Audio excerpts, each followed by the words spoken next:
Hello everyone, welcome to my channel. তো কেমন আছো সবাই, কি অবস্থা? তো আজকে তোমাদের খুবই মজার একটা রেসিপি দেখাবো। এটা এক্সপেরিমেন্ট বলতে পারো, আমার জীবনে প্রথম পিৎজা বানানো। তো প্রথম পিৎজা বানানোর কি কি মানে কিভাবে বানালাম বা কি কি পরিস্থিতির শিকার হলাম সব আজকে তোমাদের সাথে শেয়ার করব। তবে এই যে আমার মেয়ে কিন্তু খুব দারুণ একটা রিভিউ দিয়ে দিয়েছে। তো চলো ভিডিও শুরু করি। তো প্রথমে আমি চিকেনের ব্রেস্ট পিসটা নিয়ে নিলাম। তোমরা চাইলে অন্যান্য পিজের থেকে শুধুমাত্র মাংসটা কেটে নিতে পারো। টি চামচের আধা চামচ থেকেও কম এখানে রসুন বাটা নিয়ে নিলাম, আদা বাটা নিয়ে নিলাম, তারপর দিয়ে দিলাম গোলমরিচ এবং দেব এখানে সয়া সস। তো কেন কম নিলাম, কারণ প্রথমত মাংসের পরিমাণটা কম, দ্বিতীয়ত মাংসতে কিন্তু কখনোই আদা রসুনের গ্রানটা আসা যাবে না, তাহলে কিন্তু পিৎজাটা খেতে একদম ভালো লাগবে না, সেখানে আদা রসুনের ফ্লেভারটা পাওয়া যাবে। তো এটা করা যাবে না। আমরা জাস্ট এটা 15 মিনিটের জন্য এখানে ম্যারিনেট করতে রেখেছি। তারপর সবচেয়ে গুরুত্বপূর্ণ পার্ট যেটা, সেটা হলো ইস্ট।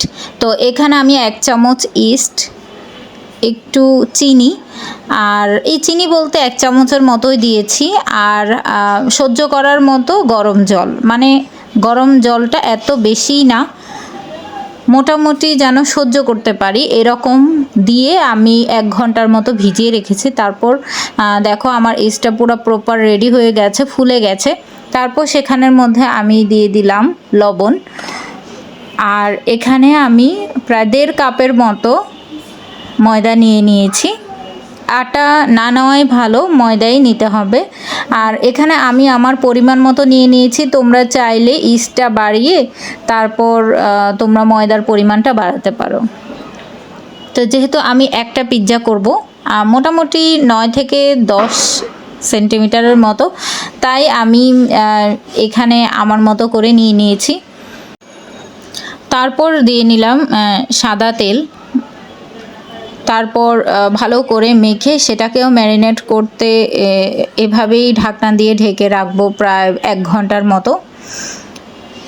এখন আমি চলে আসলাম আমার বাকি কাজগুলো প্রসেস করতে। তো আমি এখানে কড়াইয়ের মধ্যে একটুখানি সয়াবিন তেল নিয়ে নিয়েছি, বেশি নেওয়া লাগবে না, কারণ বেশি নিলে খুব বেশি তেল তেলে হয়ে যাবে। তারপর সেখানে 2 পিস সসেস ছোট ছোট করে কেটে নিয়েছি, আপনারা চাইলে আপনাদের মন মতো করে কেটে নিতে পারেন। তারপর ভেজে উঠিয়ে নিলাম। এখন আমি সেই কড়ার মধ্যেই ওইটুকু তেলের মধ্যেই যা ছিল সেটার মধ্যে পেঁয়াজকে রিং রিং করে কেটে নিয়েছি। তারপর সেটা ভালো করে ভেজে আমরা উঠিয়ে নিলাম। তো আপনারা চাইলে অন্যান্য সবজিও দিতে পারেন, আমার কাছে অন্যান্য সবজি ছিল না, খুবই হঠাৎ করে আমার এই পিৎজাটা বানানো, তাই আর মানে ক্যাপসিকাম, তারপর গাজর, টমেটো এইসব আমার হাতে ছিল না, বিধায় আমি দিতে পারিনি। আপনারা অবশ্যই ব্যবহার করবেন, অনেক বেশি টেস্ট হবে। তারপর এখানে তেল দিয়ে নিলাম, তারপর আমি যে চিকেনটা ম্যারিনেট করে রেখেছি সেটাই সেখানে দিয়ে ভাজা ভাজা করে নিয়েছি। আমি অল্প একটু লবণ ব্যবহার করেছি, কারণ আমি আগে কিন্তু সয়া সস দিয়ে সেটা ম্যারিনেট করেছি, আর সয়া সসে প্রচুর মোটামুটি লবণ থাকে, তো তাই আমার লবণটা আমি টেস্ট করে তারপরই দিয়েছি। আপনারা চাইলে আপনাদের পরিমাণ মতো দিতে পারেন। তারপর চলে আসলাম মেন কাজে, সেটা হলো পিৎজার ডো তৈরি করতে।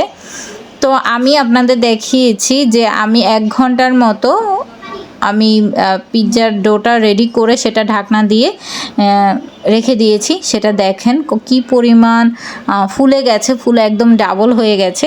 তো সেটাকে আমি সুন্দর করে রুটি যেভাবে ডো তৈরি করে সেভাবেই করে নিলাম।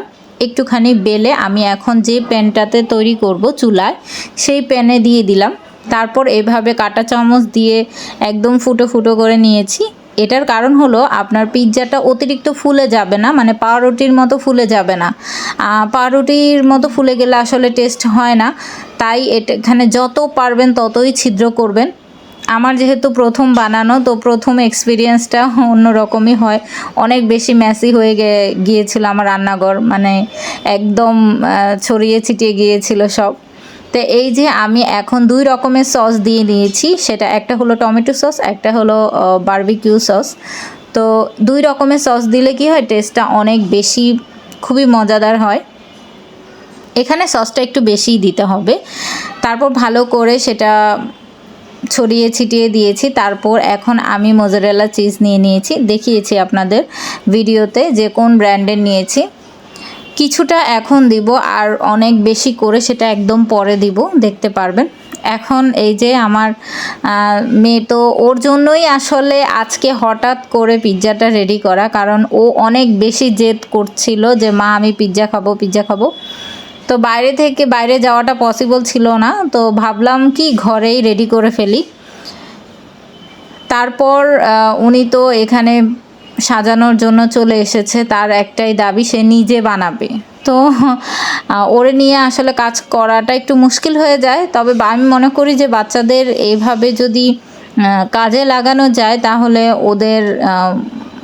ওদের কাজ করার প্রতি একটা মানসিকতা হয়, ওরা আনন্দও পায়, আর আমি সেটা সবসময় করি। তারপর এখানে নিয়ে নিলাম মোজারেলা চিজ, খুব বেশি করে আমি গ্রেট করে নিয়েছি। কেউ চাইলে আপনারা কুচি করেও দিতে পারেন। নেক্সট চলে আসলাম একদম ফাইনাল একটা ধাপে, সেটা হলো এটা আমি চুলায় কিভাবে রেডি করছি আপনাদের দেখাচ্ছি। আমি এখানে একটা পুরাতন, কেউ চাইলে টিন ভাঙাও দিতে পারেন, কেউ চাইলে পুরাতন ঢাকনাও দিতে পারেন, যেটা আমি করলাম। আমার এই প্লেটটা পুরাতন একটা টিনের প্লেট ছিল, সেটা দিয়ে নিয়েছি, কারণ ডাইরেক্ট যেহেতু যদি আপনার তাপটা লাগে তাহলে হয়তো পুড়েও যেতে পারে, যে কারণে সাপোর্টিভ হিসেবে সেটা দিয়ে নিলাম।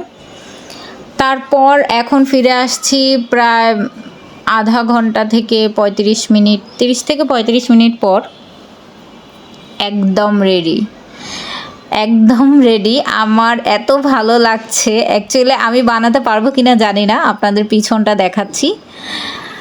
একদম খুব ভালোভাবে কুক হয়ে গেছে। বেশি কুক করা যাবে না, তাহলে একদম শক্ত হয়ে যাবে। মোটামুটি এই ধরনের একটা লালচে আবরণ আসলেই নামিয়ে ফেলতে হবে।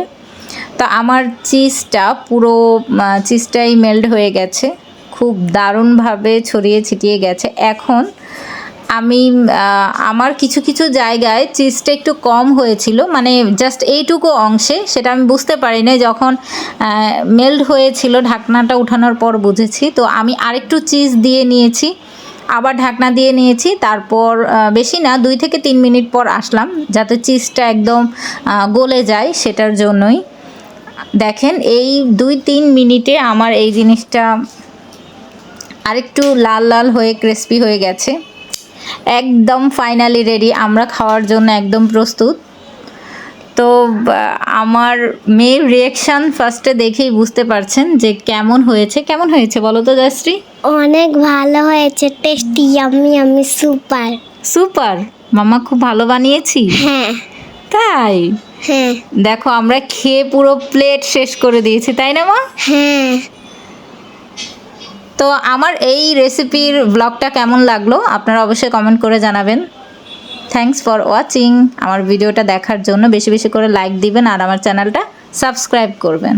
Thank you.